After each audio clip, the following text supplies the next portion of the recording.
Hello everyone, and if you're here on this group channel, then you got to be a part of Life Changing Grace as well on my other Facebook. I'll leave a link down below, and it'll be my first seminar, so you're kind of like I'm practicing on you guys. But anyway, and of course, so sorry about that, you guys.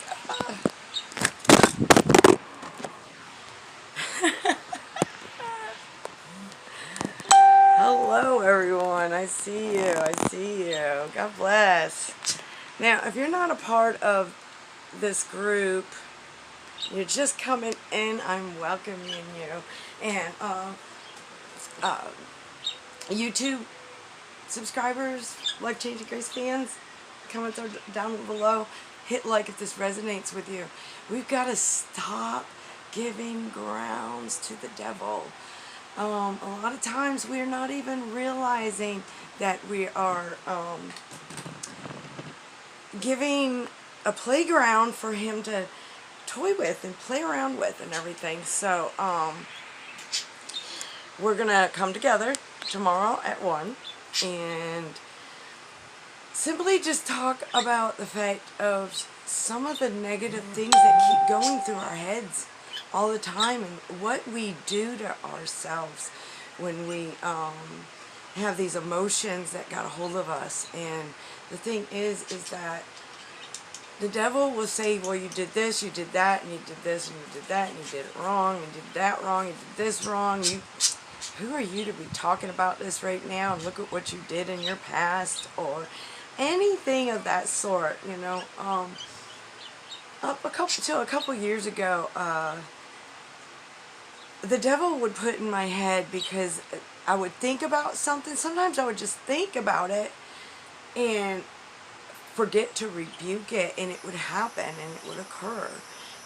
Sometimes, like, I have my dreams will come true, and I do my best to, like, warn somebody, you know, or it's things like that we let the devil come in. And for me it was, and constantly saying, who do you think you are? You think you know everything? You're bad. Look at all the bad things you're thinking about, and they're happening, you know, and then reminding me of all my sins and everything, and trying to get me into that guilt thing. I mean, if you think about it, even humans, a narcissistic person will play on your guilt and make it look like it's all your fault, you know, everything's your fault. So having that spiritual awareness, and the thing is, a spiritual awakening is simply realizing you are under attack. You've been under attack since day one, just like the beginning. You've always been under attack. Now, being spiritually awakened at first, okay, could be overwhelming for people, and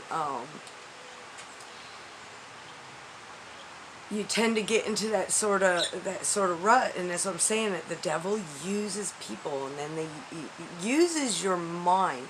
So when your mind is focused on a certain thing, negative or positive, it's simply, what does it do? It just creates more.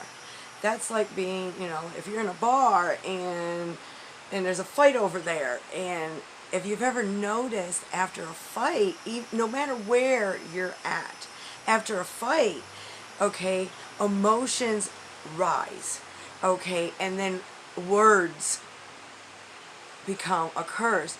So when a fight starts, then gossip starts, and then the words start, and then it just manifests. Before you know it, more people are arguing, or it just takes a long time to get that stagnant anger energy out of that atmosphere. So the thing is that if we're constantly under attack and we're just throwing our hands up and not taking action, not asking. There's so many times that we don't ask for the things that we need, when the thing is that all you have to do is ask. You know, God is not automatic.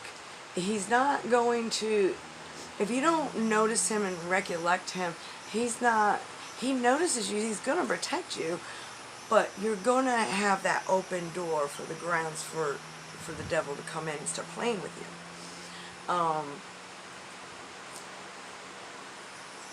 Like I said many times before, to make or break a habit, it takes 3 weeks. So the mind, on the other hand, it's consistent. It's all the time. So anyway, I'm so excited. I hope you guys show up.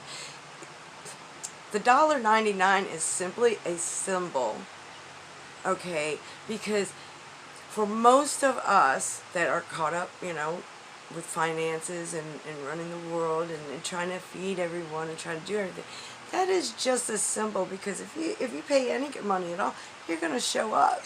So, and that's all that we're going to do, is we're just, sharing thoughts that are coming in. It's just like I had a thought a couple months ago where it was like, I didn't want anybody's life in my hands if I wasn't functioning right. And I realized that I had to switch my mind and train my mind to know that it's not the faith that I have in anybody or myself or anything like that. It's the faith that's greater than, above all, everything. The faith that you have in Jesus, the faith that you have in God, the faith you have in the universe, okay? And that's the thing, is that once you get that straight, okay, instead of, because the thing is, sometimes you could want something that's bad, like someone out of your life, or something that kind of could have a bad result, okay? And that's the thing, is that when you're not connected to the Spirit, and you're not asking God what to do, you're not in a relationship that way, you tend to throw things just randomly out there with your thoughts, randomly out there, okay? And that's when they show up and they appear. It's literally cursing the world, cursing people. That's what we're supposed to be, light and salt to the world. We're supposed to preserve love, light, love from the heart, not the mind. People say, oh, well, I'm falling in love, I feel.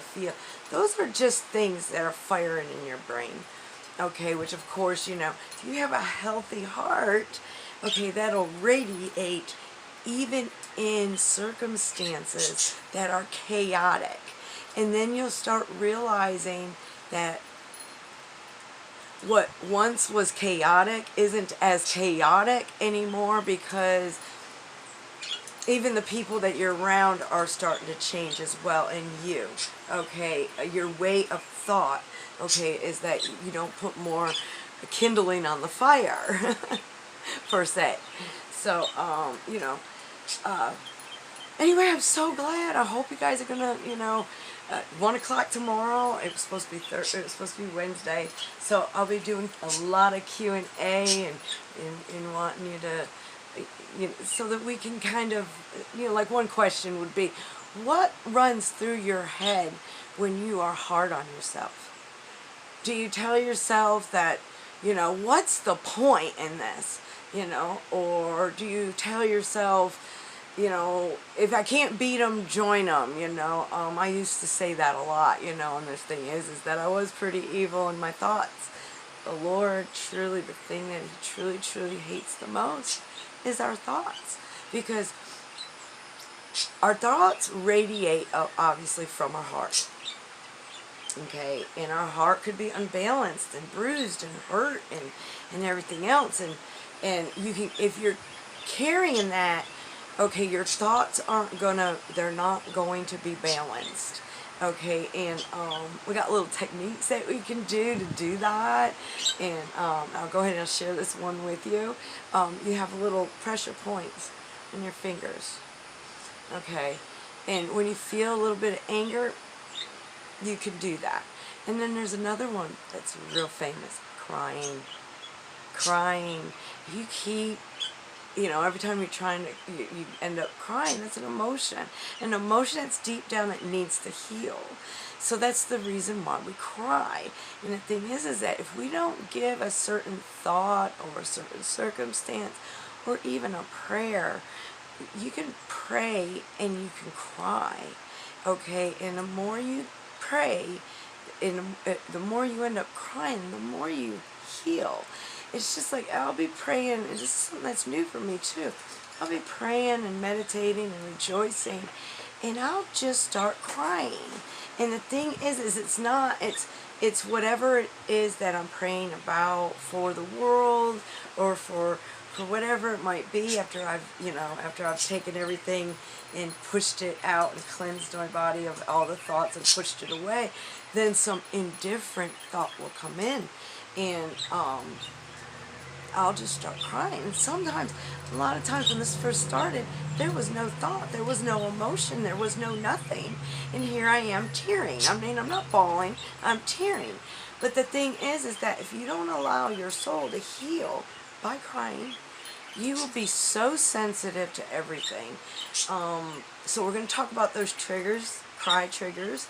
You know, when we're watching a movie, if normally we don't cry so much, sorry about the glitches, normally if we don't cry so much at that particular thing, then we know, no matter, it doesn't matter what it is.